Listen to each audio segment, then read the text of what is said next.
This episode is brought to you by Espolón Tequila. Slow, sticky, snoozy. They call these the dog days of summer. But Espolón? They don't do boring. Welcome to the Marg Days. Espolón Tequila. 100% blue Weber agave, born to shake up your summer. Just add lime, agave, and a little attitude. Visit espolontequila.com. Espolón Tequila, 40% alcohol, volume 80 proof. Copyright 2025 Campari America, New York, New York. Drink responsibly.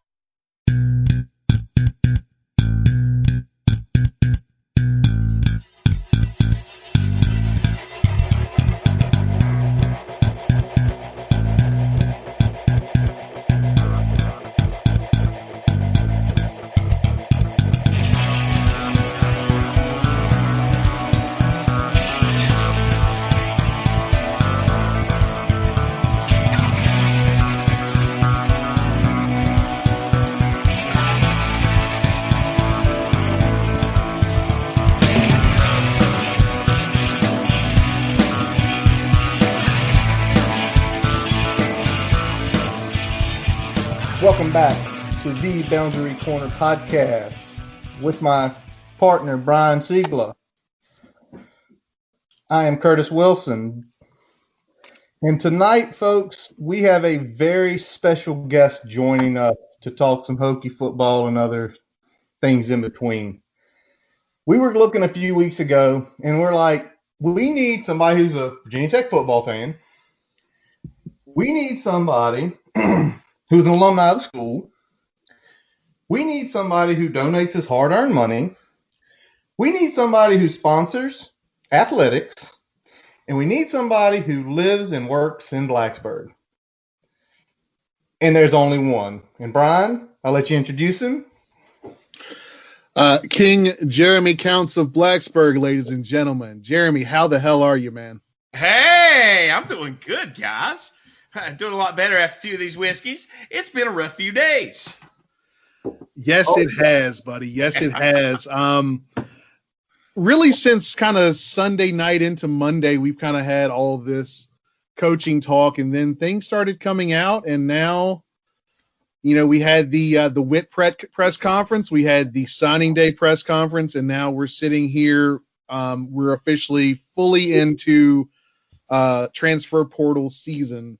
So we've kind of lived an entire like off season in about 3 days here. So I think everybody's stress level is a little high right now. Oh yeah. On top of that, I'm buying a house this week, so that's fucking great. We've got all of this bullshit going down, and it's a roller coaster. It is a shit roller coaster, and it has went off the fucking rails. It is like whenever that person got launched from the fucking slingshot in Pigeon Forge onto the highway. That's what I feel like right now, because it is all over the goddamn place. Ladies and gentlemen, Hokie Nation is now the person that got launched into the Pigeon Forge highway. we are scattered on the concrete. We are getting run over by rednecks coming from everywhere to have a great time in Pigeon Forge. Man, I love Hillbilly Mecca. It's my me favorite too. place. Mountain coasters are the best. Yeah, dude, I go into Gatlinburg, fucking Hillbilly Mecca. Like, me and Emily got married there. Like, hell yes. Technically, Marnie, who was my best friend, always said he could marry me. He wasn't able to marry us because the Virginia laws are weird, because he lived in Kentucky right now. Like, that's where he lives. So he couldn't technically marry us in Virginia because our laws are dumb. And so me and Emily we got redneck hitched in Gatlinburg at Ober Gatlinburg.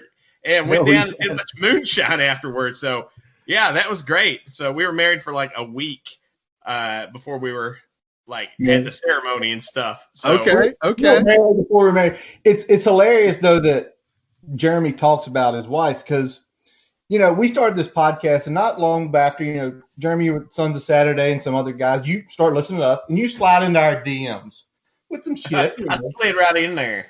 You did slide right in. It was very nice. But then all of a sudden, you know, things here and there. And one Sunday morning, he pops us a picture of something he's doing with his wife. And I sit there and I'm like, holy shit, this girl looks so fucking familiar. So I hit Jeremy back. Hey, Jeremy, is your girl from Virginia? He's like, yeah. Listen, man, I know this is really random. Is she by chance from Halifax County? And Jeremy? She is. Can confirm. He confirmed he was born and raised in Halifax County. And I'm sitting here, I'm like, Jeremy, that's where me and Brian grew up. How old is your wife? He tells us how old she is. We're not going to mention that because she's not going to kick me whenever she sees me in the near future in Blacksburg. 33. You said it, not us. We're off the hook. It's not us. So it's hilarious. I was graduated already, but she was in high school when Brian was in high school. A few 4 days later, me and Jeremy are chit-chatting back and forth about fraternities. And he's an Alpha Sig at Tech. I'm an Alpha Sig at Longwood. So it's like, over these course of these last few months, it's like, Jesus Lord. The more we talk with Jeremy, it's like, we have a ton in common with this guy. We got to have him on because if you guys don't follow Hokie Pharmacist on Twitter, you need to.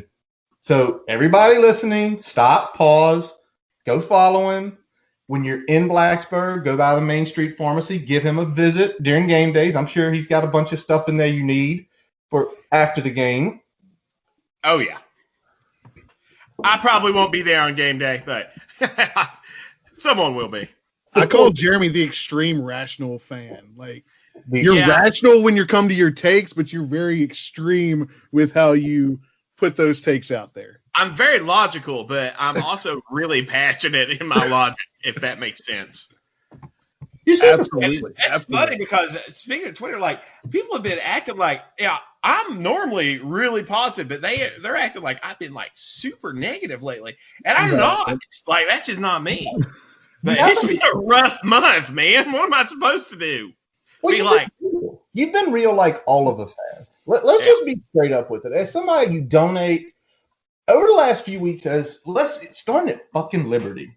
I'm not even going to go back to Wake Forest because that's a pain in the thorn in the ass. Starting at Liberty. I was going to write Wake Forest off. We usually have a loss like that every year. I was just chalking it up to, hey, it's us. It fucking happens. Whatever. We're moving on. And that was how I felt. And then goddamn Liberty happened. Fucking Liberty happened. And that, oh my God, that was a shit show. Like, even getting into, they shouldn't have been in the game with us.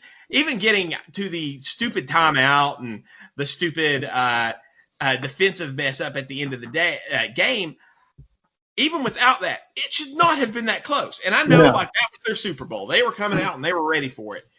You have to win those games. These are games you have to win. And I was around for, the JMU loss back in the day. I was around for all that bullshit. Mm-hmm. We cannot afford to have losses like that right now. We're trying to rebuild the program. Yep. If this was, talking about JMU, at the time we could recover from a loss like that, both on the recruiting front, rallying the next rest of the year. Yeah, you can recover from that. It's very hard to recover from that when you're already treading water in the ACC. And that's where the Hokies are right now. They're treading water in the ACC. Treading water in the ACC, and then the next week they play their nuts off against Miami, and then everybody forgets how to play in the fourth quarter. Oh God, I was at that game. The entire game felt like we were going to win that game. And I was like, you know what? Fuck the Liberty. At least we're going to beat Miami, and we're going to go on. And we're going to fucking beat UVA. And I was like, it's going to be all right.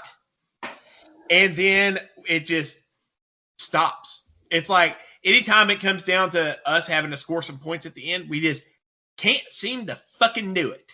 No, we can't. I was full force that day. I brought out the crown and the spurtle and everything. The turnover spurtle? The turnover spurtle and the crown were out. I'll never break out the turnover spurtle again because of that game. Because the entire time it felt like we were winning.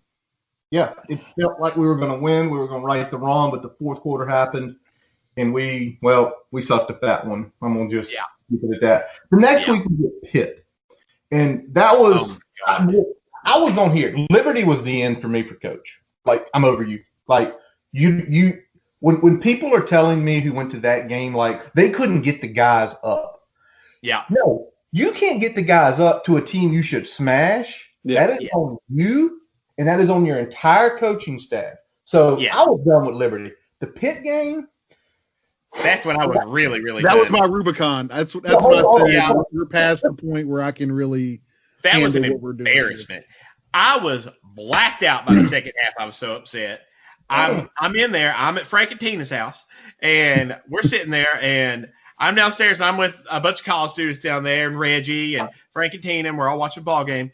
And by the second half, when they start pulling away, I'm just going at it. I finish a fifth of JMO, and then I send Reggie, and he brings me a bottle of Buffalo Trace. So I'm just taking pulls on Buffalo Trace. I've got these poor kids in there, and I'm just like yelling, this is why y'all got to donate to the Hokie Club. We got to donate. We got to do all this. This is why. This is $25 a year. We don't have enough alumni to donate. And I'm just ranting for like a solid half hour. I'm making Nathan Brennan take pulls out of the Buffalo Trace with me. Hell yes. I am a shit show because I'm so distraught. And I mean, I thought I was done after Miami. That was when I was just like flipped. I was just like, whew, it was bad. But people got to understand. Like, that was a rough night on here because that night, that was Brian's Rubicon. So that night at 11 o'clock, I put the kids to bed. He puts the kids to bed. We put the wives to bed. And I'm sitting here. He's pounding on Pam's. And I'm sitting here and I'm pouring shots. And he looks and he's like, what the fuck are you doing? I'm like, I don't know what else to do. I'm just and in like 90 minutes, and I know you're close to our age. I don't drink like I used to. In about 90 minutes, I had taken about 2 to 3 shots and drank about 8 beers. Yeah. Whew. Let's just say when my 3-year-old woke up at 6:30 the next morning, my wife is pregnant. I had to go. I was still drunk. Glad she didn't know. Hope she doesn't listen to this episode tomorrow. But okay, so that game happens. You get blackout. We get hammered late night recording the podcast. Then the Clemson game. When we have a week off, then Clemson happens. And for 3/4 of Clemson, it was like, okay. Where's this been?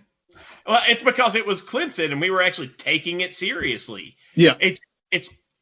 That's my biggest complaint is we have the talent. We have an incredibly talented team. They have to be ready and they have to be mentally prepared for this. And you can't blame them whenever it is such a recurring theme with us. You have to get those kids in the right mindset. Like, they're going out, they're playing their heart out, and they're putting their bodies on the line. It's not all on them.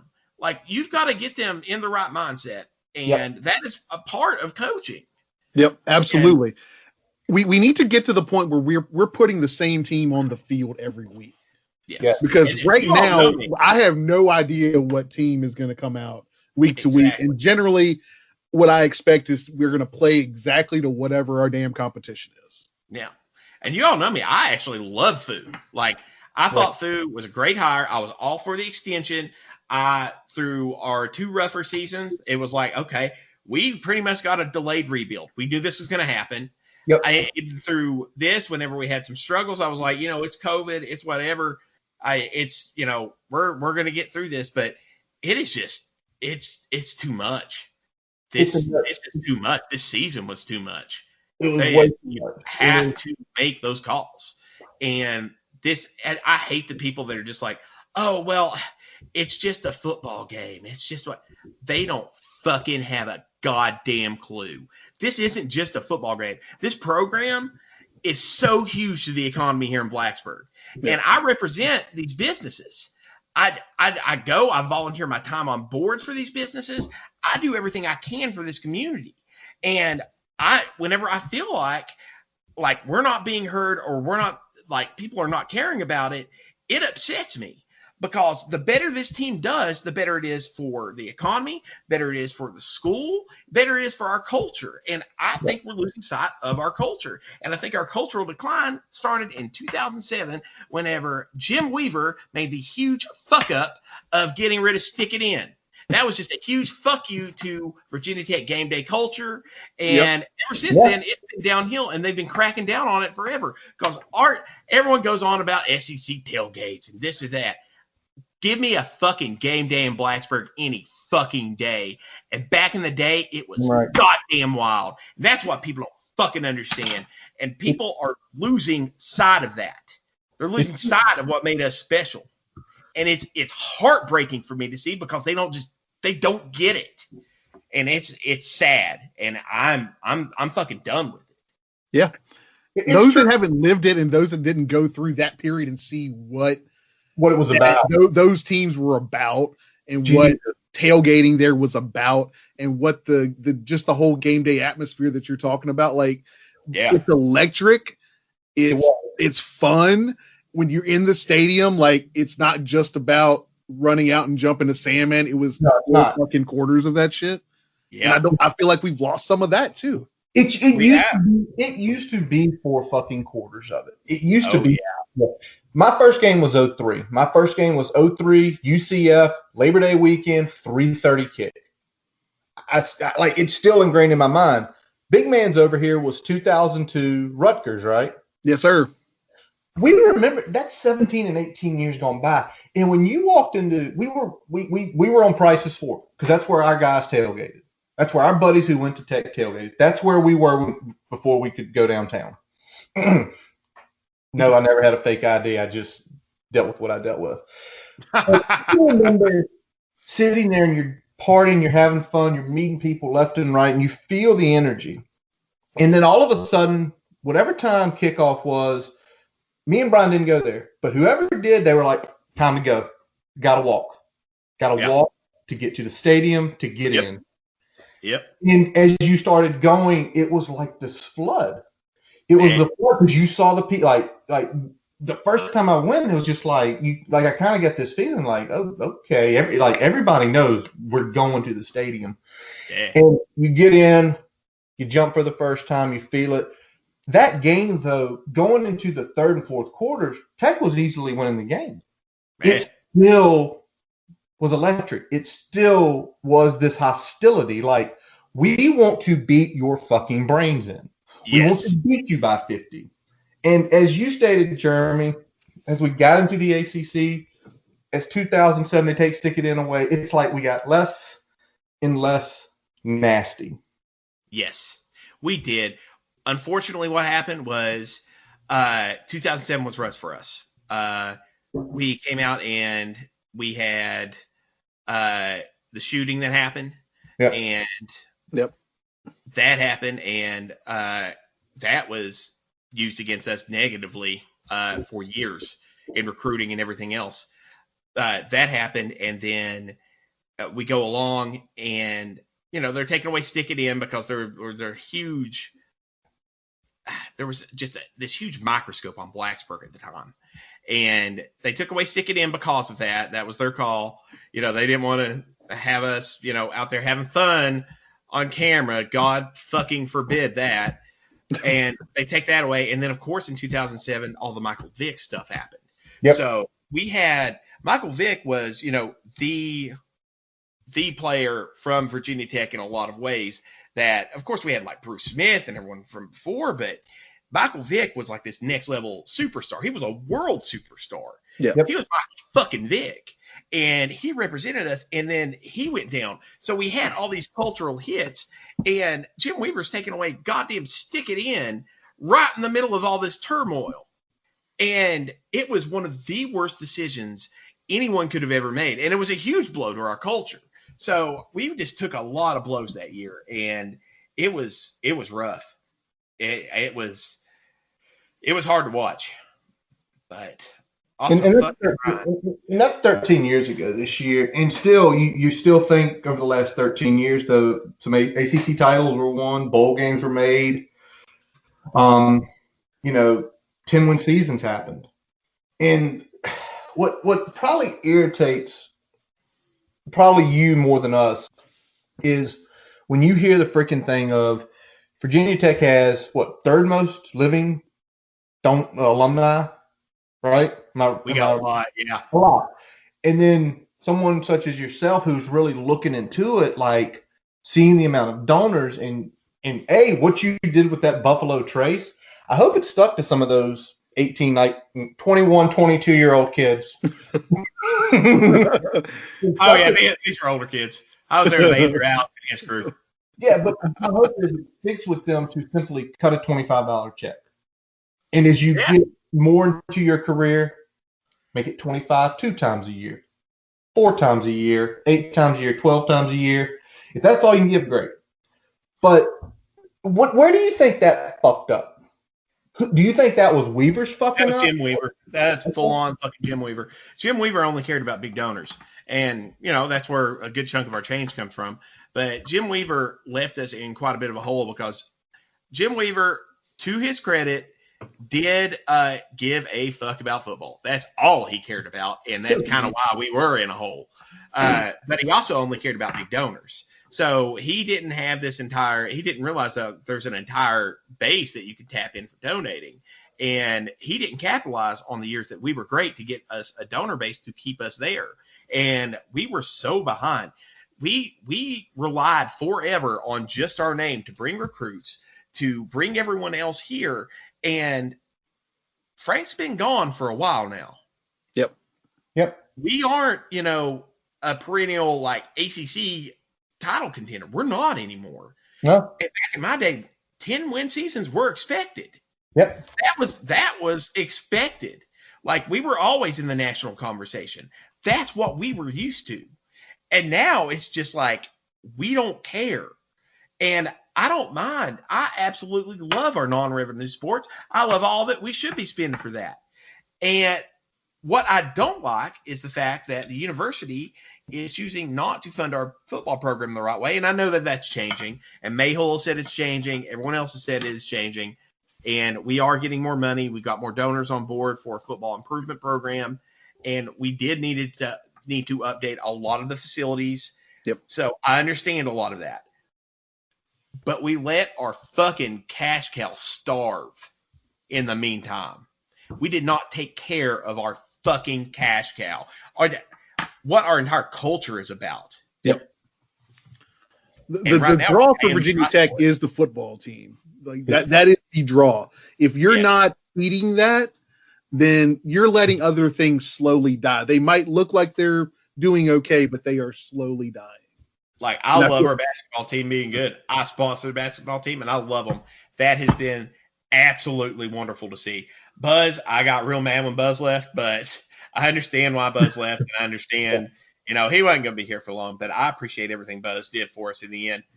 But everybody, when we signed Buzz, everybody knew we're signing an assassin to get our program.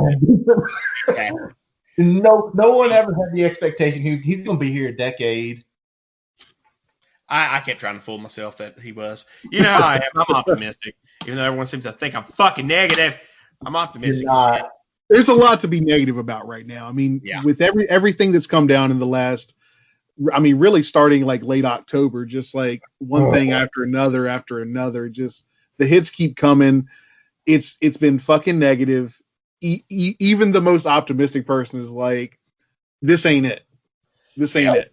Well, hold on. The majority of people that probably we just talk with, and us three talking amongst ourselves and other people, fans, were about Fuente this year, was going into after last year, after the end of the season, like, it's going to be okay. It looks like he's stabilized. Yeah. We're going to have an off season. Hendon's coming back as quarterback. Look like the offensive line's going to look good. Then COVID happened, but everybody had COVID. Everybody. This wasn't just like, well, state of Virginia can't do jack shit. No one could do jack shit. No one. And so we get into the season. We open up with NC State. And it's like, okay, yeah, this is what I'm talking about. Braxton's God, we fucking crushed them. It felt so good. And then, like, the first 6 games happen, and we're going to revert, but, like, it's okay. This is what we expect. We're probably going to win 4 of the last 5. We're going to finish in shade in 3. We're on a good track.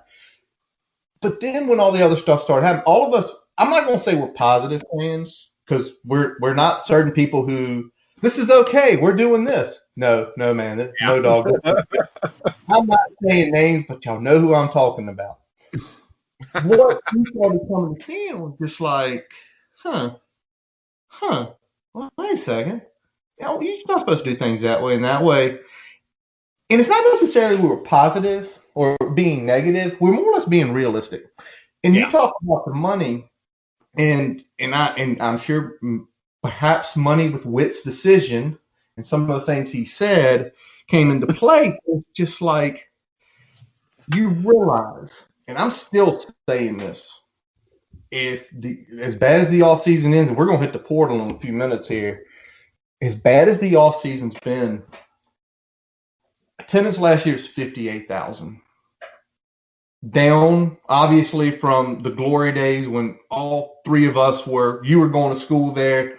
Me and Brian had our buddies there. We could get tickets, go up, watch a game, stay all weekend, party, drink. We know it came down. It came down from 62,000 in 2017 when we were 9-4, competed for the ACC, won games, competed with Clemson that night. I know we lost by 14, but that game was still a hard-fought game. 58,000. There are people within this fan base that think, everybody's just going to come back next year. No, they are not going to just come back. That's not how this fucking works. And this is the point we make. You live in Blacksburg. You're right there. Yeah. Easy for you. Like, I'll be there no matter what. Yeah. These casual fans, they're not coming back. And they're not coming into Blacksburg, and they're not spending their money. I'm going to be just fine. My patient base is here. I take care of this community. These other, like the restaurants and the bars downtown, they're not going to be able to fucking afford rent. Like, they're struggling right now because of COVID. You come in and you give us a mediocre-ass season, try to come back, and we've lost half our fucking offense to the goddamn transfer portal. You think we're going to bring in fans? You think we're going to put out a ticket package that sells that well? We're not. Nope. And, I mean, that's the big thing. So let's look at it from just, we're talking about game day. We're talking about promotional materials that the team's putting out. You've lost like 3 guys that you were featuring prominently on your 2020 promotional material to the transfer portal. Uh-huh. That can't happen. No. You can't do that. We've never had someone just start for 2 years straight at quarterback. What'd that tell you? I don't remember what it feels like. What does it feel like to go 2 whole seasons with the same starting quarterback? Who knows? I've not known for a while. We haven't known since Michael Brewer. God damn. No, he missed several games. And even Michael Brewer got his collarbone broke. Starting quarterback. By the way, even then we thought like those years were like the lowest Virginia Tech could ever get. Yeah, we thought that was rock bottom. Yeah, we were like, all right, it's time to replace Beamer. Let's get this new hot shot in here. Yeah, raw fucking us. Guys, fucking idiots is what we were. We thought those years were poverty.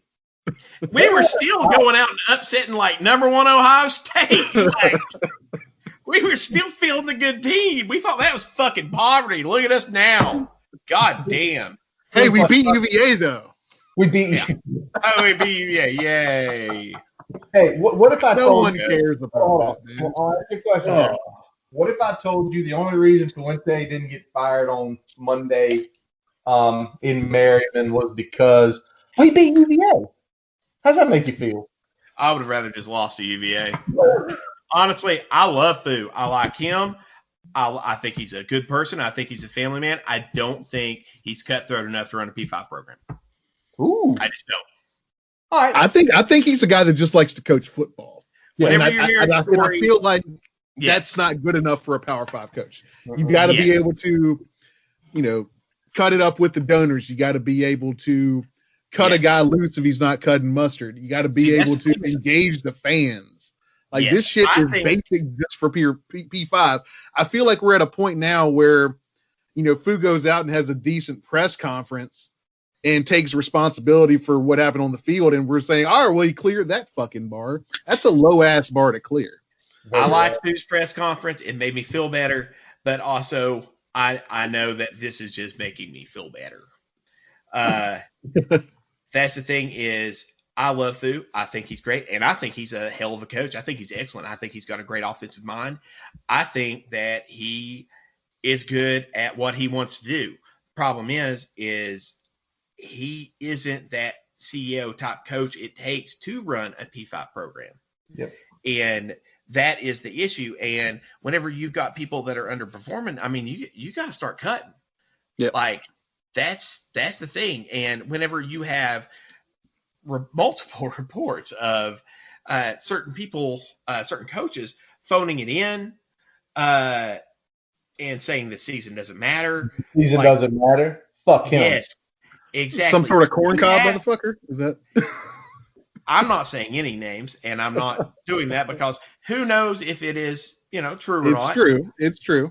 My thing is whenever you have that happening, that is a issue.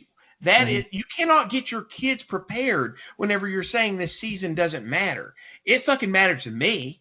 It fucking matters to all the fans. It matters to Blacksburg. It matters to our economy. Even though people can't come, it's still good for our image. It's good for our culture. It matters. So when I hear those things, it makes me furious. And then I hear all this, and then we go into the roller coaster that has been happening the last few days, and it has been a shitstorm. And I'm getting everything I hear, especially leading up to it. It was dead on, and you all know my people as much as I do, and it was the same around town. It was just like, coaching change is coming. This is what we're doing. And I was like, all right. Can I ask you a question, Jeremy? Because for me and Brian, we're up here in Richmond. We went to a game last year. We went downtown. We went to Sharky's. We went to Tots. We parked in Media. Went up to Lot 1, tailgated with some guys from back home. So that was the first time we went in a couple years. But let me ask this. Since 2018, because 2019, 2017, and 2016 were sunshine and roses. We were 19-8 in 2 seasons. When they extended him, it was like, thank you. We got him for a decade. We're going to be competing every year. Yep. Awesome. 2018 happens. What has been the mood in the town itself with, I'm sure alumni and business owners, since that bad season, the shit that happened last year going up the Duke, what's just been the feel inside the town itself? Bad season was written off. 2018 was written off completely. I mean, people are like, okay, this sucks, but we lost a lot, and we did. Through both 2016, 2017, we lost a lot of our talent. Yep. And we had to replace them. We had to redo a lot of things. Gerard going early was not great. Bucky going early was not great. It set us back a bit. I really think that 2017 season could have been really special. But I don't blame Gerard, especially hearing more and more. I know Hendon, who hit the fucking transfer portal. I love you, Handy. You go out and you be great somewhere else. I'll always root for you.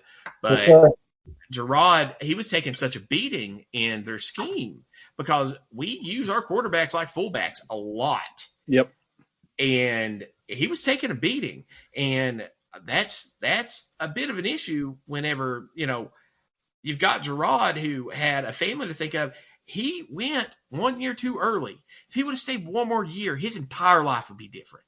Yep. And we had abused him so much that he felt like he had to go, even though if he stayed one more year, it would have helped his draft rating. It would have helped everything.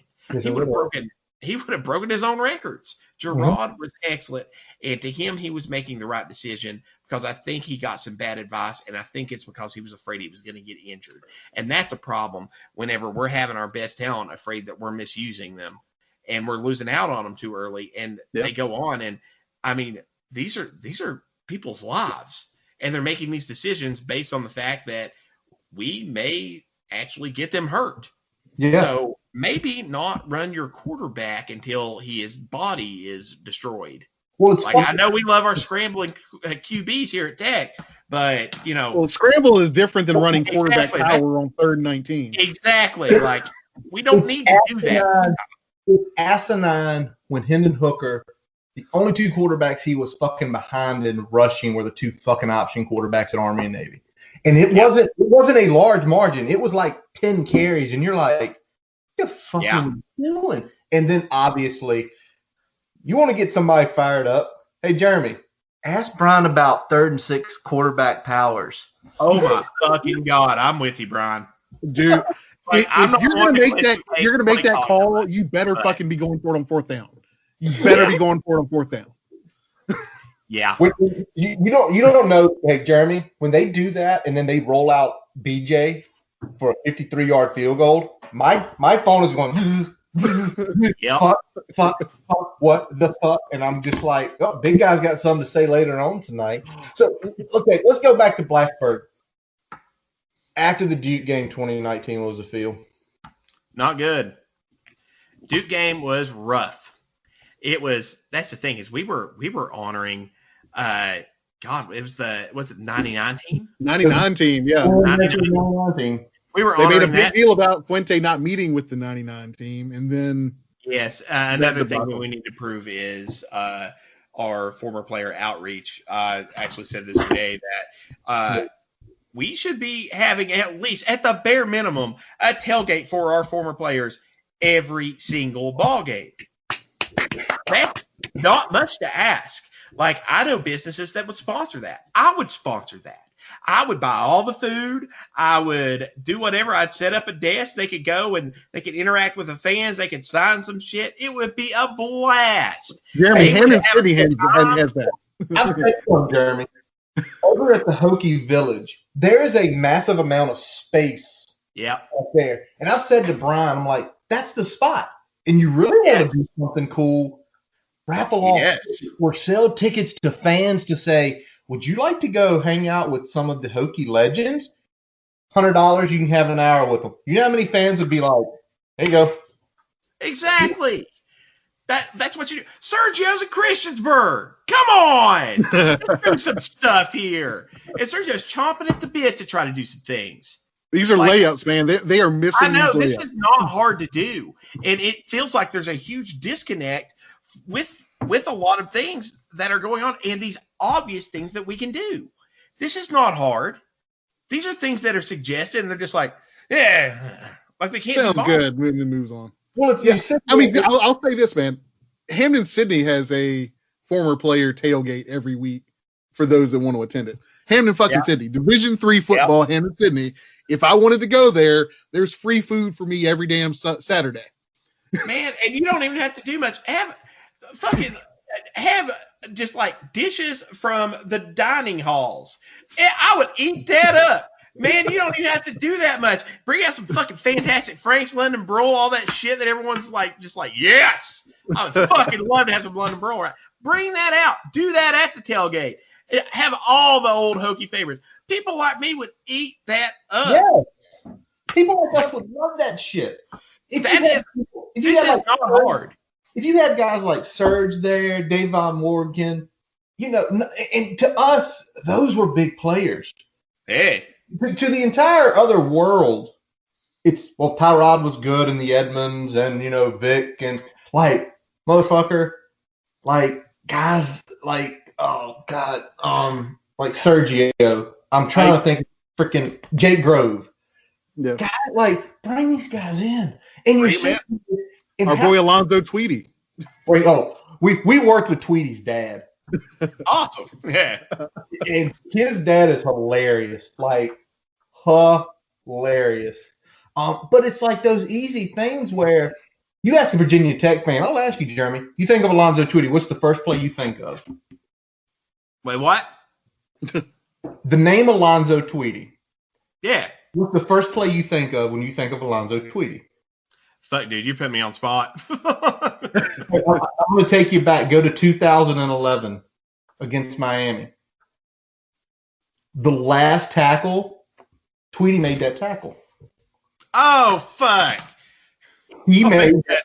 I never even realized that. Well, the only reason we do, like, it always sticks in my mind as we worked with his pops. Yeah. I feel that piece of, there are players like that, like, I could tell you, right, like, I could say, who's your most random Hokie?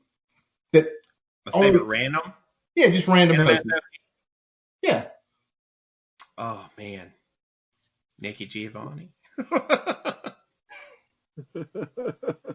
I love Nikki. She's one of my favorite people. But my favorite random Hokie player, if I were to pick one, that is hard.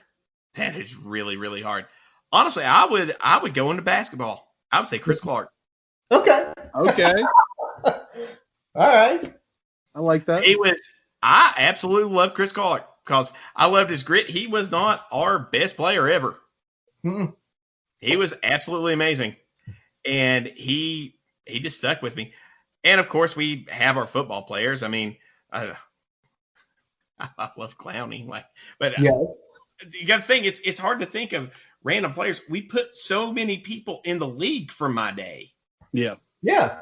so that's Like a little rough. random for us is like, okay, well, they were at least on a practice squad for a year or two. Like, Yeah, exactly. David Clowney, Hyman, Josh Morgan, freaking Bo Warren. That's the center I was trying to think of, not Jake Gross. Bo Warren. Brett Bowden. But it's like, how tough is it to get these guys together? But how tough is it for the athletic department to simply go up and say, let's create a position, pay the person $65,000 a year. This is your job. You will attempt to connect with every Hokie football alumni, and you will create events here on campus during game day, and then create events throughout the state during the year to get these guys together and talk and bring Y'all them know up. how many fucking needless jobs they have on campus? Oh, I can imagine. They can afford that. Trust me. I work for VCU. I know exactly how many they have on campus. Exactly. And I want them to have as many jobs as possible. Don't get me wrong. I'm just saying they can afford a little extra for alumni outreach. Exactly. Specific to our former players. And I know Sergio would do it. He's dying to do it. Get Sergio to do it. I think Dwight would do it, but I also don't think Dwight would leave the 757 right now. Yeah, Dwight's not going to leave. He's got a lot going on there. But you know what? And I love Dwight Vick. Dwight Vick is fucking awesome. He is awesome, and we are going to have everything he does. I applaud. I love that man. We're going to attempt to have him on sometime, probably next month, to talk about everything, just because he is But why couldn't you just say we'll make Serge the primary? We'll let Dwight run. You said 757. Is Dwight in 757 or is he in Nova? I think he lives in Nova, but he's got a lot of his the stuff he works with is in 757 still. Oh, I thought he was still in the 757. That's why, because he had all the he has like Victory Life and everything. Yeah. I think that's still in the 757, but I think he lives in Nova, if I'm not mistaken. Gotcha. Okay. You tell me you couldn't stroke him a check for $25,000 a year to do that part time, to go create. Man, I give him $1,000 a month just to do that shit, and that's just me. I know other people would too. What are you going to, Jeremy? You're going to create your own. What is it? The 501ks? Is that the nonprofit? Let's create a pledge fund and then just let. No. I love my accountant, but I'm not going to put that on him to fucking run a nonprofit for me. That is a headache. I'm not doing that to him. You keep drinking more of that whiskey over there. I bet we can convince you to by the end of the program. Well, I'm about to go fifth right now, so. All right, so getting low. All right, so we got that shit. What's the vibe? What was the vibe in town? The last, I'd say after Thanksgiving, was pretty much the folks there saying, "Well, we're gonna have a new coach. Good guy." Was that the vibe? Yeah. Yeah. It was pretty much straight up. Literally, that's all everyone was talking about. It was, and it's not even just like randos coming in and talking to me. You all know, like everyone in the know knew it was happening. Yeah. It was all over Twitter. It was all over message boards. It was all over word of mouth. Even counting all the noise out, everything else, everyone in the know that you all know, that I know, the people that aren't out there tweeting about this stuff or talking, they were saying the same thing. I was hearing the same thing from people. That's just what I thought we were going to do. And don't get me wrong, I don't want this to happen. No. Because I want Thu to be the greatest coach to ever be, because I think he's a great coach and I think he is a good person. Well, have you ever I want him to succeed. The problem is I don't think he can here. I think it's a bad fit. And I think he could go somewhere else and do that. But I think he came into a bad situation. I think he came into a place where the infrastructure was not there to give him the talent he needed, because I don't think he is a great recruiter. But I think he is an excellent coach once he has them. So you're essentially saying he's not a guy that can go in he needs some help getting them in the building. Once they're in the building, Straight. he can do some action. We all see the video from Saturday night. What I'm saying is, once they're players and he's coaching them, he's going to be a great coach. Okay. That is what I'm saying. He's going to put them in situations. Thing is he has to know his limitations. Yeah. I think he's good. I think what he did in 2016, 2017 shows that he knows what he's doing. Yep. The problem is, I think he has to have people around him to do a lot of things for him. He can't be the person to go out and sell the program. Even though I like him personally, everyone likes him personally, I don't think he's that charismatic person to go out. He's the polar opposite of Dabo.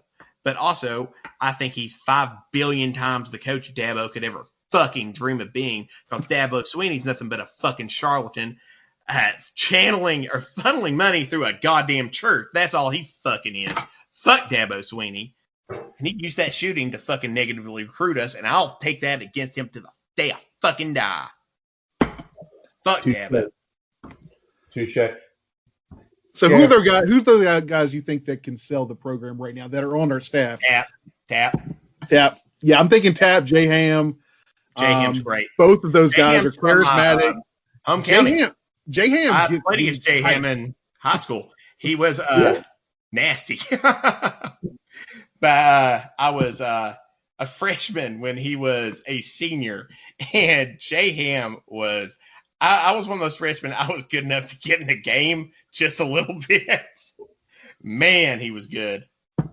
Yeah, no one could do anything with him. He was a running back then. Yep.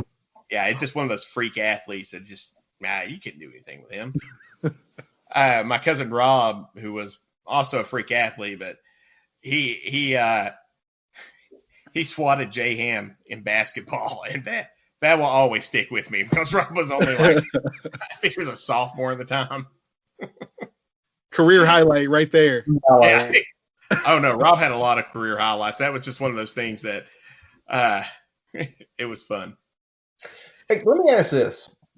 Have you met, Fuente's been there, and this staff, majority of them have been there 5 years. Have you had any interactions with them?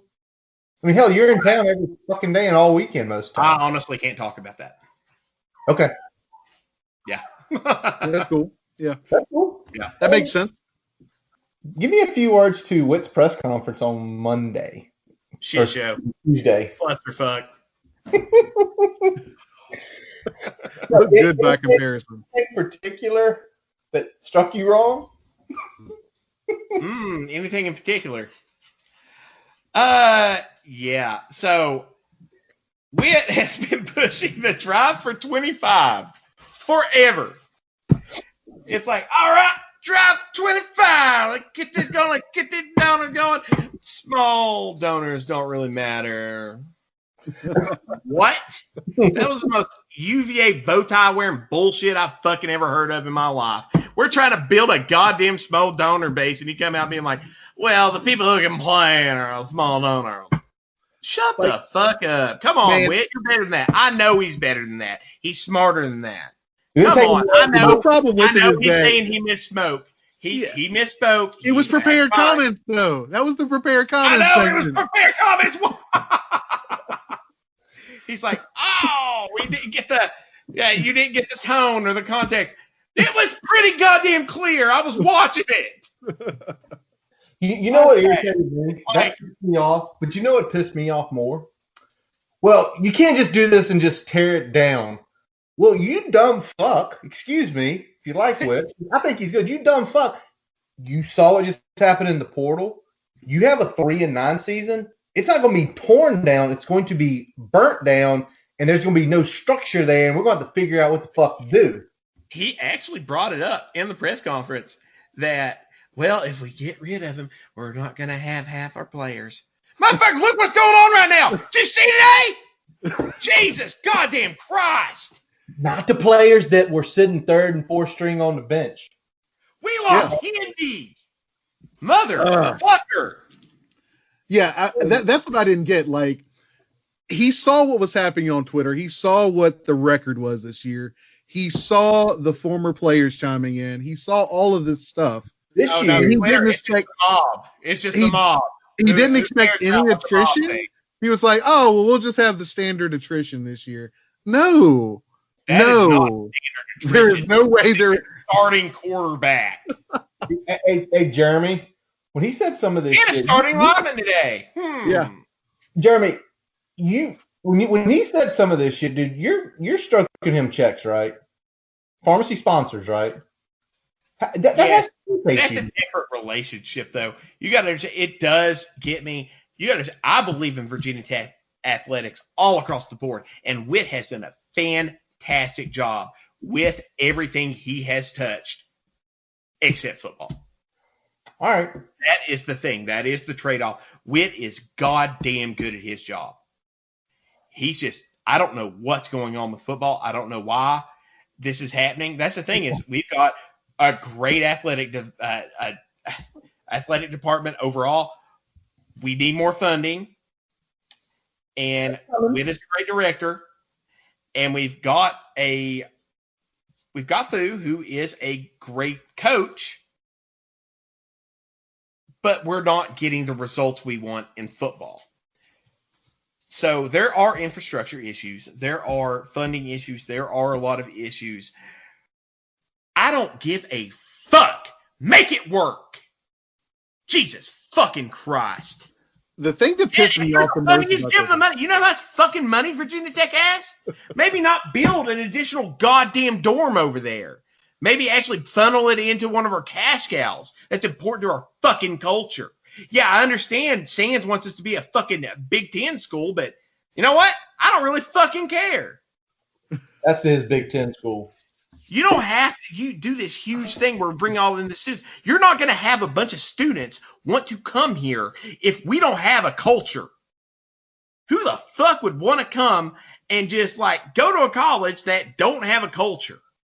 Can we show Sands the enrollment figures going up and up and up relative to the football success? Can we just show him that? I think he needs to see it.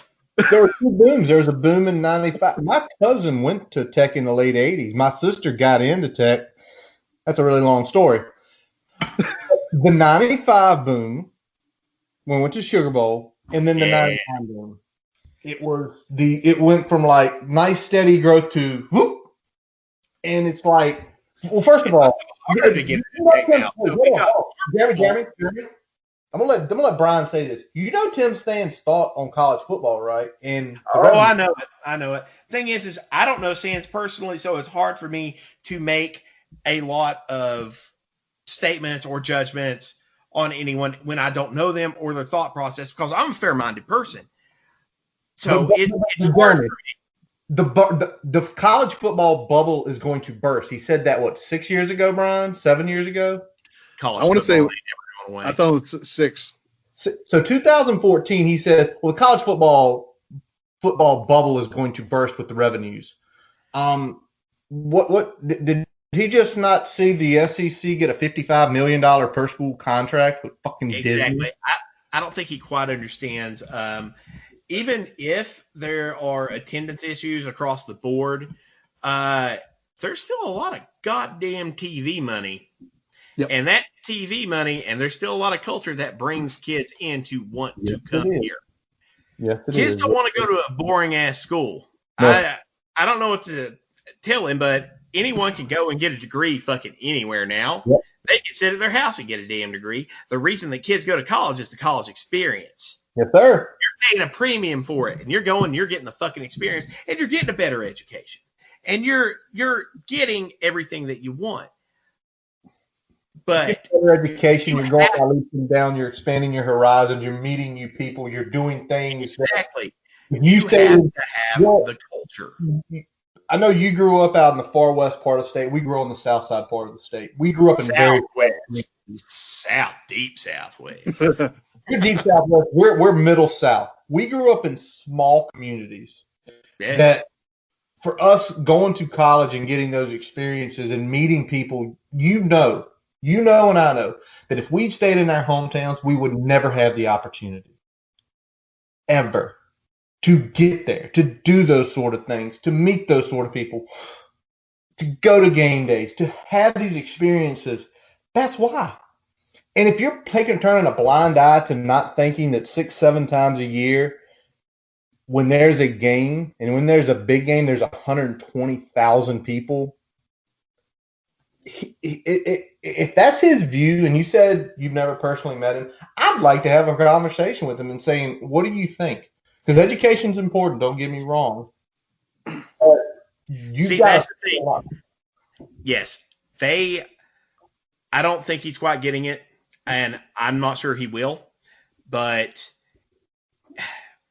we come from these small towns, and I came here because I actually came from a group of people that were UVA fans, believe it or not, back in deep Southwest Virginia. My family were a bunch of UVA fans because they had, quote unquote, UVA College at Wise, and that's where my family went, like in undergrad.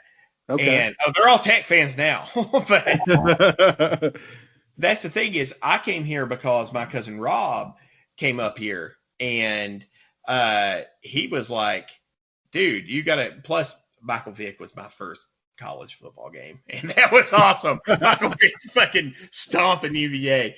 He came out and, like, I also – my first NFL game was Michael Vick versus Peyton Manning, two of my favorite quarterbacks ever. Holy hell. Yeah, it was awesome. But Michael Vick, when he get like, if you've not seen him throw a pass in person, it's a fucking laser. Like there's no air under the ball. It's just a fucking laser right there. It's amazing. But there's no arm motion either. It's a flick. It's just fluck. Yeah, shock. It's like Wolverine's claws coming out. Schnick. Exactly. That's actually where'd it go? But that was a part of the culture. Was Rob came here, and Rob full on was just like, Jeremy, this is an amazing place to be in college. You need to come here. And I was like, of course I need to fucking go there, Robs. Like, this sounds great. Sounds amazing. Yeah. I mean, do we think that Sands really understands the impact? And we'll think about it from your perspective, like the economic impact of game day weekends, like just the potential that's there and the fact that it's not being maximizing at this point. He understands it because he sees the numbers, but I don't think he quite gets it. Okay. I mean, has he ever went out into the tailgates, into the downtown area when there is a game day and literally the streets are packed, bustling, people in and out of all of the shops, people in and out of all of the restaurants, people paying money to park wherever they can park? I want to say yes, but because it's hard to avoid, but it's one of those things where I don't know. I mean, he has to have, but you imagine, yeah. Like he's a prominent figure out there, out and about. I don't want to make a lot of judgments on Sands and his character because I don't personally know. Okay. But that's not something I will do. You all know me. I will get fired up and I will give my opinion on literally anything, but I will reserve my opinion when it comes to quite a bit of things that I don't quite know. Well, we're with you. We're with you for Fuente. Don't get us wrong. Yeah. I think he's a good coach. I think he's a good human being. I think I want he's a good person. But also you hear people, up here in RVA, we have David Teal, great sports writer for so many years in Virginia. And he says, if you step in the office with him, he's so different. And you feel like if the food that is just getting that one-on-one, sitting down in a chair with you, you even feel like if you got him in front of the donors like that they would just be like, just keep stroking him checks. Like he's like, it's just every single person that I've ever heard talk about him in a smaller situation, it's just that's right. He's a great guy. Now, I lost my train of thought there because I was looking at my beer. Well, that is part you were talking about how good of a person Fu was. I mean, are we talking about the? Is he? I think I'm gonna say this. And it's something. Our program's too closed off. That I'm gonna say this. You damn our right. Program's too closed off. Back in the day, Beamer, it was just wide open. Like that's what I was kind of expecting. I mean, my pharmacy started up in 2016. Like that's all I knew. Man, And he can't correct that this year because it's obviously it was addressed and numerous people asked Whit, and it's one of those things where it's, well, how much do you come open? Well, I'd like to hear from you and your coordinators every week, but I'd like to hear from you on the radio in the markets where your fan base is located. I'd like to hear you on ESPN Blacksburg. He needs to be on ESPN Blacksburg. I listen to The Drive every day with Paul Van Wagner and Andrew Alex and Nathan Brennan. I absolutely love all three of them. I also get shit-faced drunk with those people. They are some of my favorite people. They also have one of the best radio shows out there. Yep. I absolutely love them, and people who don't listen to them need to listen to The Drive because they are awesome. But they have had issues in the past, not so much with Fu. They had a lot of problems with Buzz. But here's the thing, Jeremy. Why doesn't he go in there for a 15-minute hit? He could even pre-record it with them every week. Why doesn't he do that in Richmond? Why doesn't he do that in the 7-5? Why doesn't he do that in Nova? Why doesn't he do that up and through out the valley? See, That's I think they think that. Open it, dude. You've got to get yourself out there. And then the other pieces will be like, during spring, open the scrimmages for people in town and for the students. You can open it for 30 minutes at the end. People would come with the people on the field. It's the easy thing. The thing is people are thinking, well, you have to do all these things. Do the easiest stuff. You do the easiest stuff. Yes. People will be happy. Yeah, just take the layups. Take the layups. Take the fucking layup.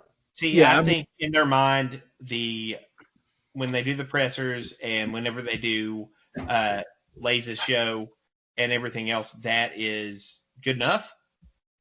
Okay. And I think a lot of our problems have been us thinking what we are doing is quote unquote good enough.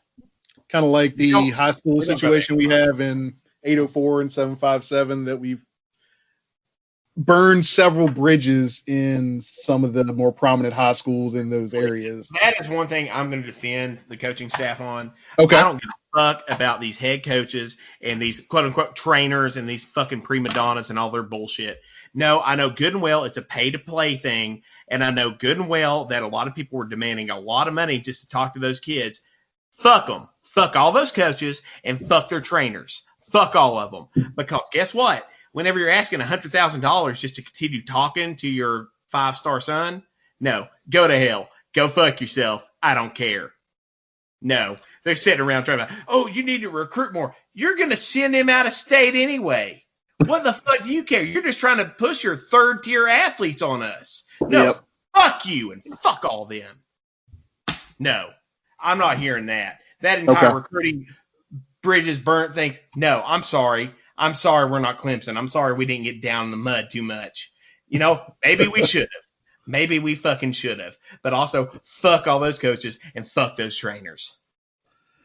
I will say this is a bigger problem in 757 than it is in the other parts of the state. Of course it is. 757, dirty as shit. You know it. I know it. Everyone I do know it. Yeah, I definitely know it. Because they got a bunch of athletes and they have found out a way. This is any industry ever. They have found out a way to put someone in between these kids and their opportunity, and someone has found a way to monetize it. They have found a little industry there where they're going to make a bunch of money.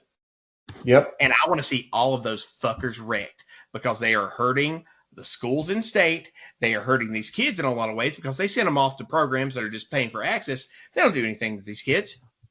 How many kids are you seeing like going off? And these are high-ranked athletes. They don't do shit. That has been the thing since about 2016? It started with the 757, 7-on-7 team. Thoroughbreds. But I want y'all to follow me through these last 3 days. Just follow me. Yep. We had the build-up. The huge build-up. We knew it was happening. Yeah. You knew it was happening. I knew it was happening. We knew it was happening. Leak on Twitter. And what's that fucking guy's name? Brett McMurphy. McMurphy, the one who we make fun of all the time. McMurphy leaks out hey, we keeping food. The fuck? What? I know. We're all sitting around like, what the fuck is happening? Because literally, we had a month's worth of all our sources burned to the ground in one tweet. And we were all in denial. And we were like, no.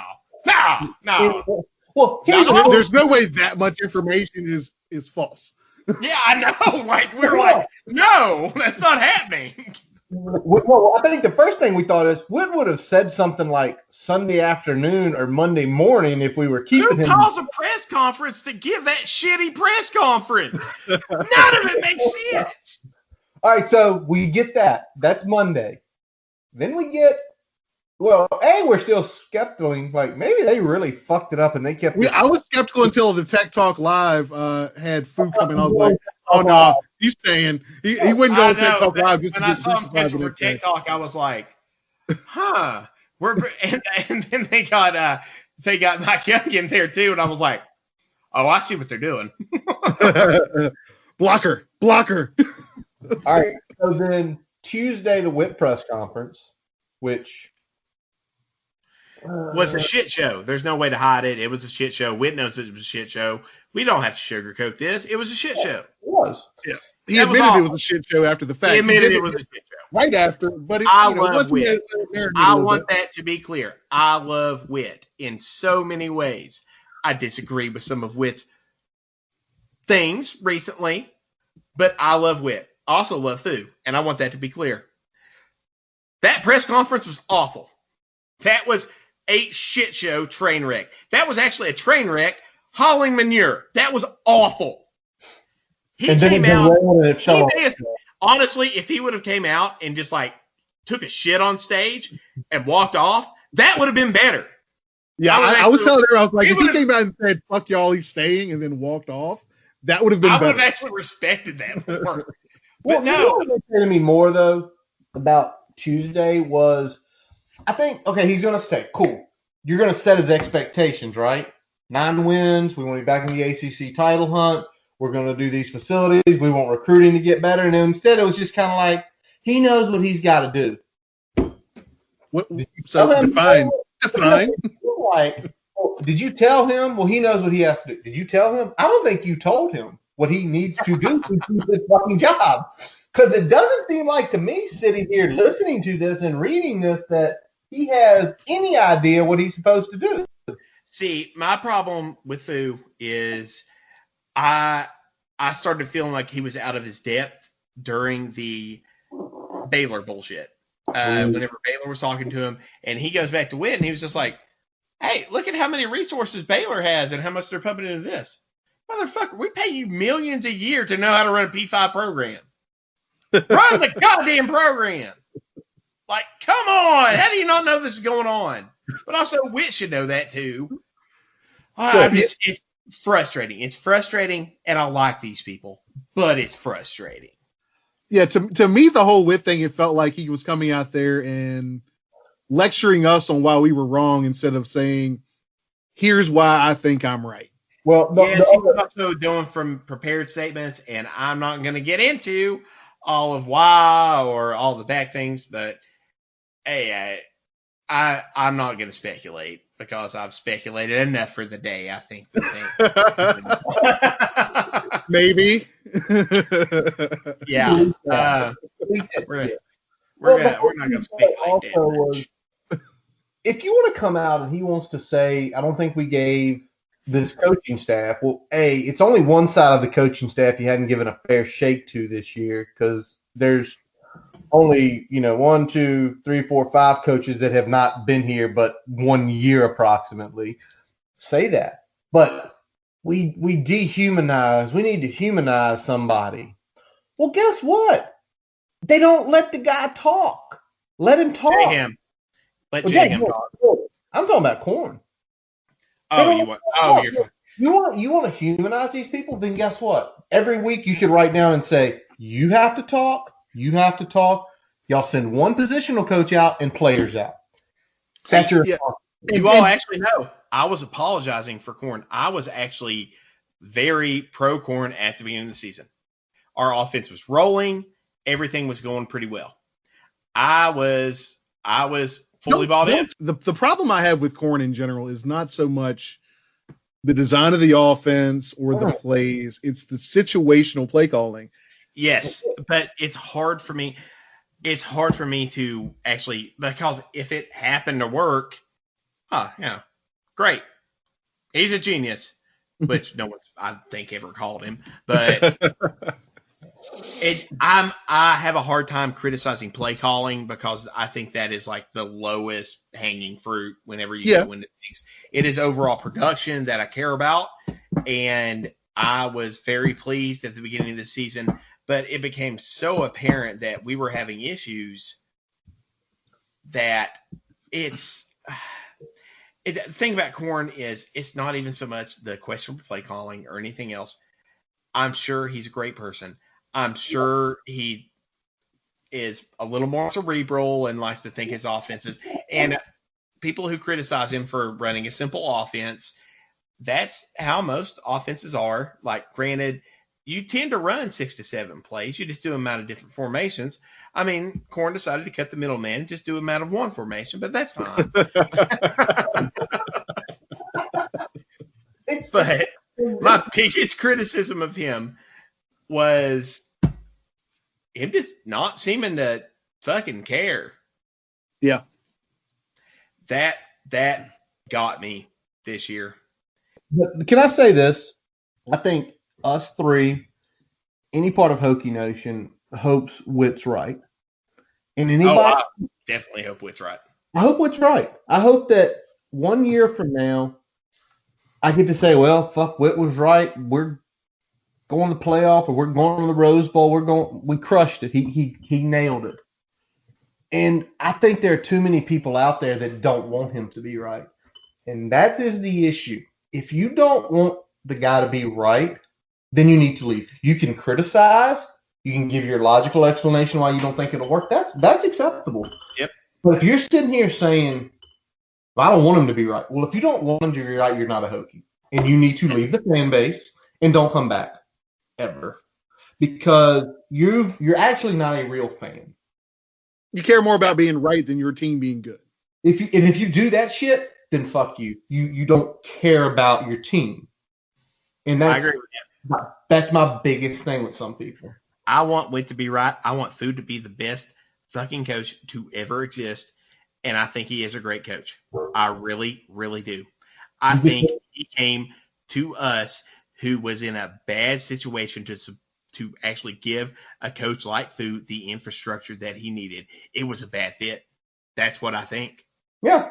And now we have to build the fit. The problem is we've lost a lot of our momentum and credibility along the way. And so has Fu, and so has our program. So now we are building from the ground up. We're building from the ground up. And I since we didn't make the move, see what Whit was saying, how this was year one. I do see this. Because if you actually look at it with a reinvestment into football and how we're trying to do it, it is a rebuild from year one. I get that messaging. I don't agree with that messaging, but I get the messaging. Yeah, I mean, I think the big thing is that the thing that this program hasn't done historically is striking on infrastructure fronts while you have the capital to do so, whether it's literal capital or whether it's brand capital. Virginia Tech can afford whatever Virginia Tech wants to afford. Anyone talking about anything? No, they have more money than most like small cities. They can do whatever they want if they really want to. They just got to move the money where it needs to be. Got to move the money. Yes, exactly. They have to allocate it. You're going to throw something at me because I'm going to talk corporate America because that's what I work in. And Brian worked with me for a while. Occasionally in corporate America, the people who are making the money, who are crushing it, they see the benefits. They see the updates in technology. They see the biggest pay raises where the other sectors don't. Football is the biggest sector of the Virginia Tech athletic department. And what's happened is we haven't dumped the money into it. Because if you dump the money into it, it's going to produce. Now, what really the problem is we got spoiled with Beamer. You got to understand, Yeah. Beamer and Bud and everyone else, we got spoiled. We got behind. We got fucking behind. We got way behind. We were used to our name. Our goddamn fucking assistant payroll used to be fourth in the fucking country when you started school. And when we were freaking juniors and sophomores. Kevin Jones came to us and said, I want to play for you. We didn't even recruit him. 1-1 came. The best player in the country came, and he lived up to the billing. Tyrod Taylor was the top dual threat quarterback in 2007. Tyrod billing is the best Hokie to ever put on a uniform. Oh, God. Here we go. I love Tyrod. I love Tyrod, too. We had the Mount Rushmore of offense. Attitude, everything. Also, Tyrod would show up to the tailgates I was telling you about. If he was in town, he'd go right there. You know why? Because Tyrod cares about this school. Tyrod cares about people. Tyrod is a good person. He is the embodiment of Ootprosum. He is. You know why? Because he could own the San Diego Chargers right now, and he decided not to. When that asshole stuff shit. What the fuck? I bought a fucking San Diego Chargers jersey for that shit. He knew it was an accident. He knew that he could have probably sued that guy and literally been a half billionaire without even a blink. He didn't because he knew it was an accident.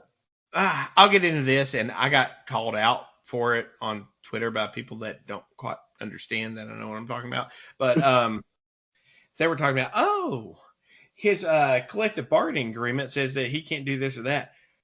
That doesn't matter when it comes down to negligence. Yes. So, yeah, he could have, but it's also a steep slope to try to prove reckless negligence on a doctor on game day who's trying to take care. It's a steep slope. That would have been very hard to prove. They would have had to been like, all right, we tested this doctor, and he was positive for meth, and yes, that would have had to happen. So that's Tyrod's not going to take that hit, challenging that. But no, not at all. Wasn't worth it to him. Move on. Well, this wouldn't be a problem if the Bills wouldn't have fucked him. Fuck the Bills fan base. I'll say it right now. I hate that fan base. Bench for Nathan Peterman. Bench for Nathan Peterman. Oh, negative fan. I'll never forget that game. And then they're like, hey, Tyrod, do you want to come in and save us? Yeah, sure. Why not? And he did. He took the Bills to the playoffs. They should go to Hall of Fame for that when it was like the first time in like. They should build a fucking statue to Tyrod in that goddamn town. I'm so mad at them. All right. We're going to move because I'm going to ask you something. We've got a couple questions, and then you get to pick games with us in a little while here. All right. So, first of all, for you, what are your 3 top games you've ever been to? Oh, that's a rough one. Football games. I'm going to say one of my favorites, it's a weird random one, was West Virginia my freshman year. Hey, hold on. We played West Virginia in 2004. I was shirtless. I got on ESPN because it was freezing cold, and I was just drunk as shit. And I was up there in the north end zone, and I was going wild. And they got me. I was actually doing my little owl call. I was doing that.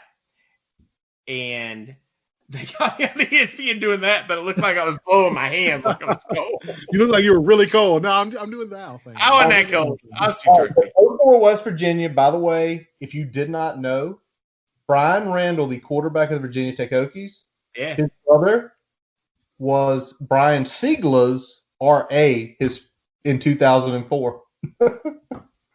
Wait, he was what? Brian Randall's older brother was my RA at Hampden-Sydney. He played basketball at Hampden-Sydney. Does that make sense? It's why I love Brian Randall, by the way. Brian Randall's awesome. Yes.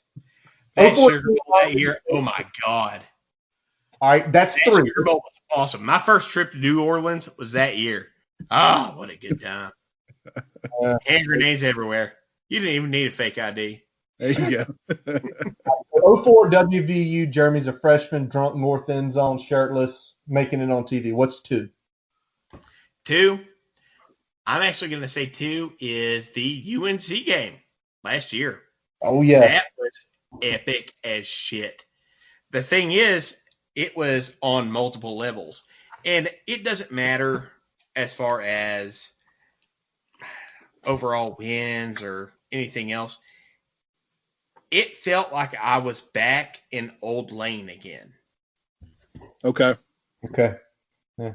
I can feel that. Like everyone, it was fucking wild. Everyone was just tuned in. Everyone was going crazy over everything. And then what do I hear in the distance? Stick it in, motherfucker. Do you know what that did to us? People do not understand, especially Weaver did not understand that music hits us in a certain way. And that coming through in that moment, oh my God, what a way to reintroduce it. Thing is there were a lot of kids there that didn't quite know Stick It In, but there were so many others that did. And they were like, what are y'all doing? And we're just like, motherfucker, we're doing This is a shot of adrenaline. I was like hoisting Emily up, like just like fist bumping all over the shit. Like, it was great. What's the game that you've attended at as a Virginia Tech football fan that just sticks out above all the others? Oh, I've done them in reverse.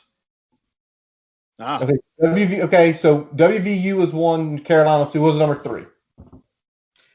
Number 3, at Lane.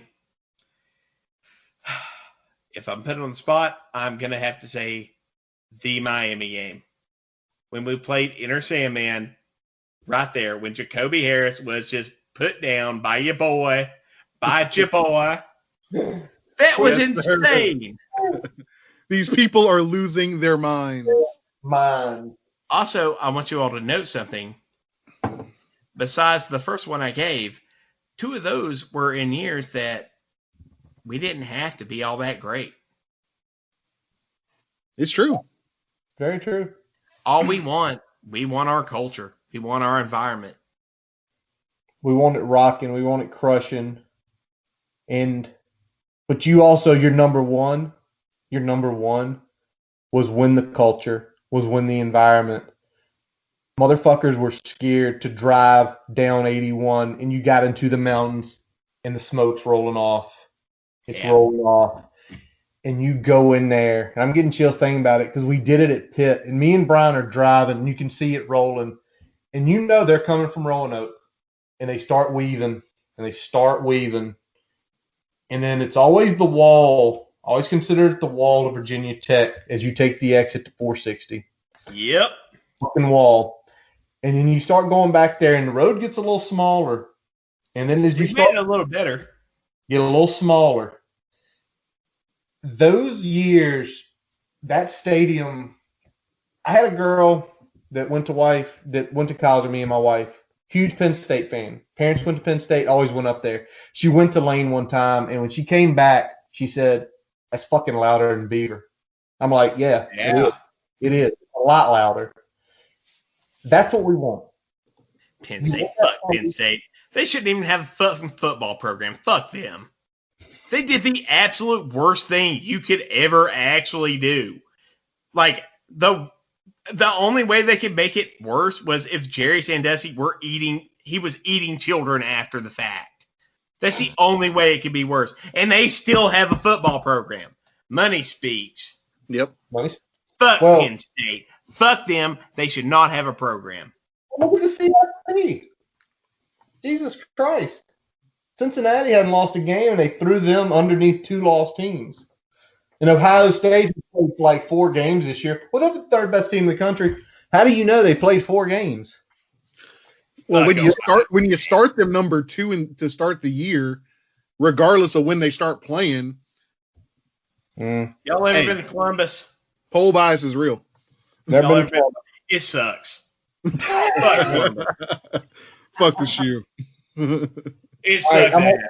Like I used to go up there for Rock on the Range and just like fucking get shit faced and listen to metal, but man, I'd have to go up to Columbus, and Columbus is a shit city. I don't know why kids want to be around fucking Columbus. I have more fun here in Blacksburg. Fuck that place. So let me ask this, Jeremy, as you finish pouring your cup off there. What record should save Fuente and Whit's job next year? Win-loss. Matters who we're winning and losing to be honest. That's a good answer. That's actually similar to what I would say if I had to give an answer on that. Because to me, if we can put out a competitive team that doesn't lose games that we shouldn't and can still be in the Coastal conversation at the end of the season. Put out a competitive team next year, it'll be a goddamn miracle. I agree with you. I agree. Raise the question then. What are you taking pitchforks to Merriman with then? If we lose 2? The team up the street? Pitchforks to Merriman. Boyd is wonderful, and he built a wonderful facility. But I would be quite upset if we had a few losses. Number 1, UVA. But I hate to tell you all this, UVA's in a much better position next year. Yep. They are. Much better. They've got a lot coming back on both sides of the ball. They've got a defensive foundation that they're building upon, and they've got an offense that is competent when they're not giving the ball away. Exactly. Let me look up our schedule. Probably the team up the road from us is the team you don't want us to lose to. University of Richmond. U of R. We don't beat Richmond. Come on. But we've lost to every other goddamn team in the state. So it's Middle Tennessee, it's Richmond, it's motherfucker. We're playing West Virginia. That's right. I will not lose to West Virginia. I will not have the Black Diamond be lost. Man, we're in a potential next year where we could lose the Cup and the Black Diamond in the same year. Literally, all of our streaks, all of everything is gone. It's gone. It's gone. It's gone. It's gone. I'm gonna spiral.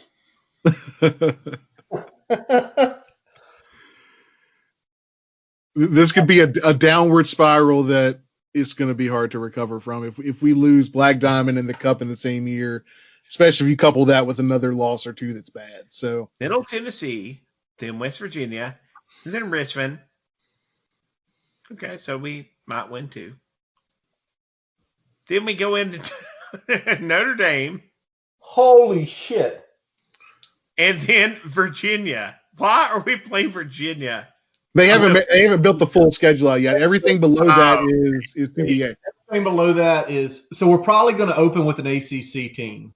We'll probably open. They'll probably give us UNC Labor Day week. Yeah. On the other hand, they'll take that back. They'll give us Syracuse opening weekend. At least it's time to carry it down.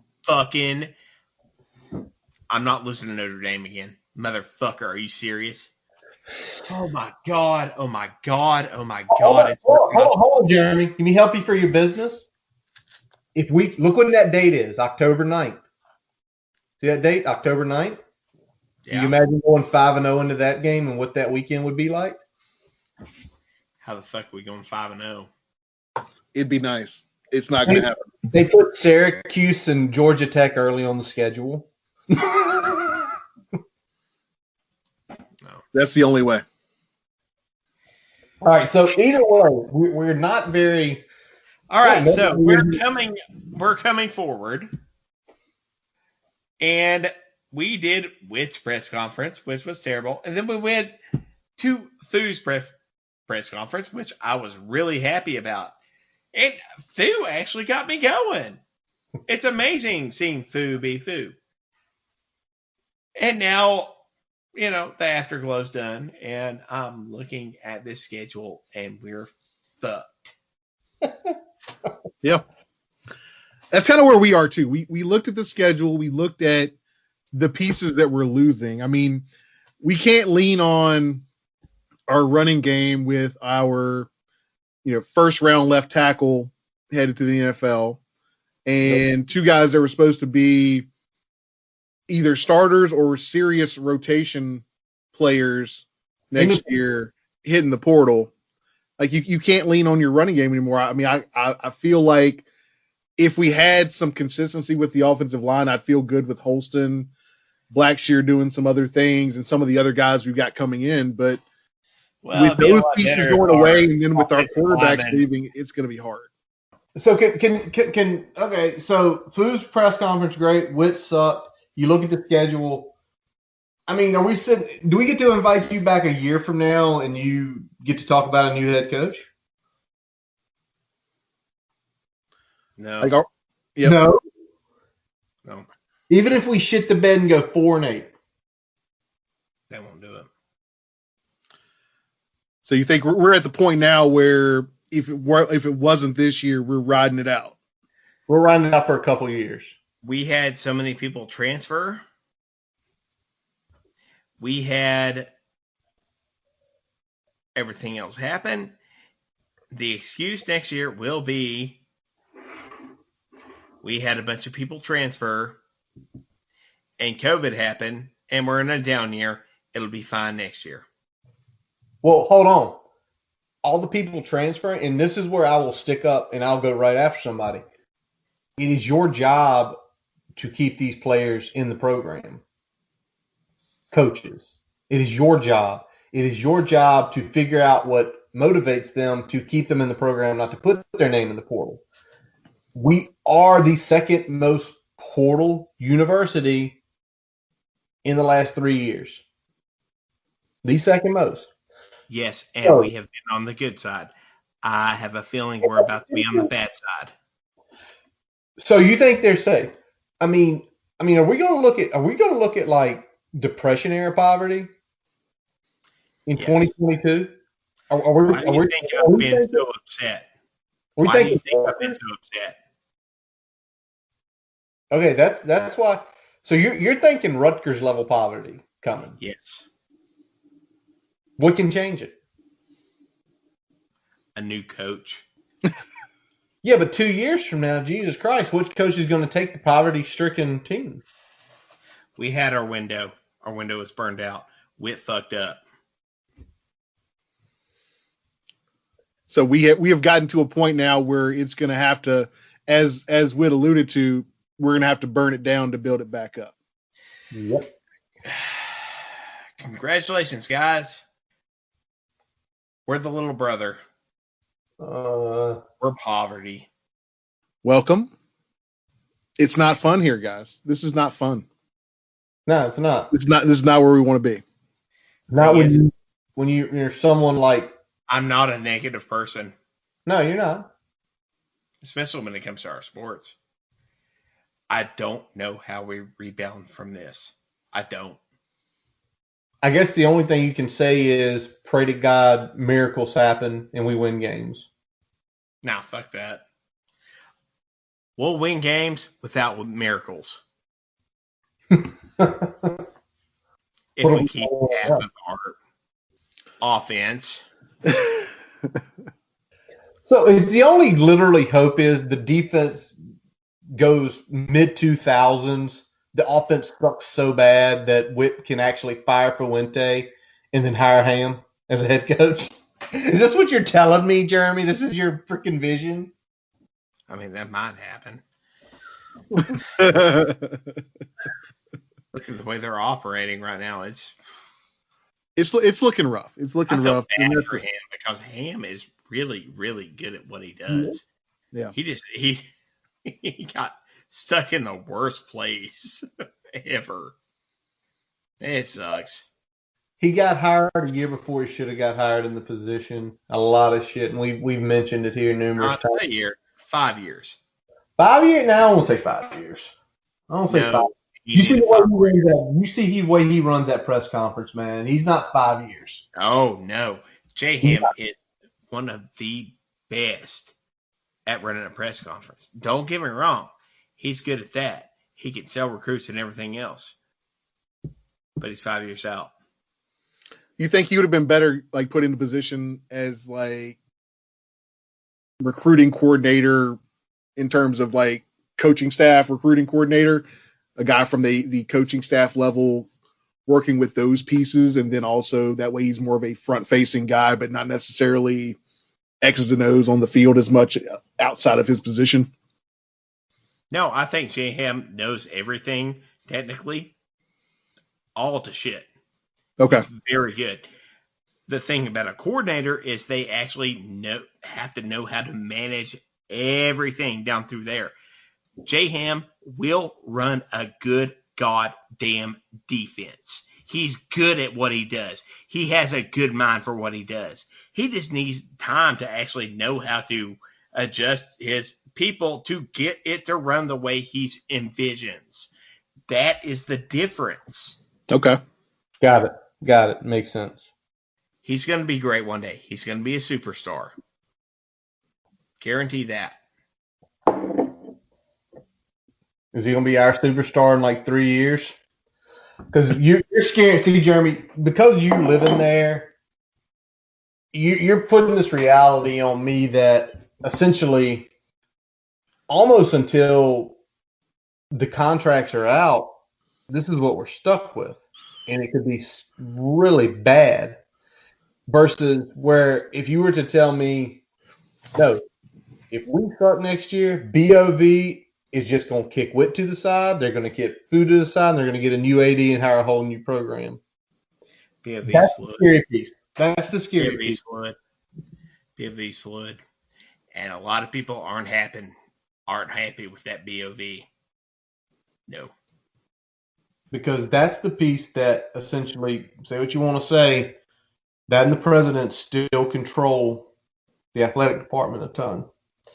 And if they're sitting there, especially this year, again, you mentioned it already. We've talked about it. There, the winds were, the change was coming. Somebody was going to get hired. Somebody was going to get hired, and it was going to be one of those booths. I don't think Mayhew would lie to us.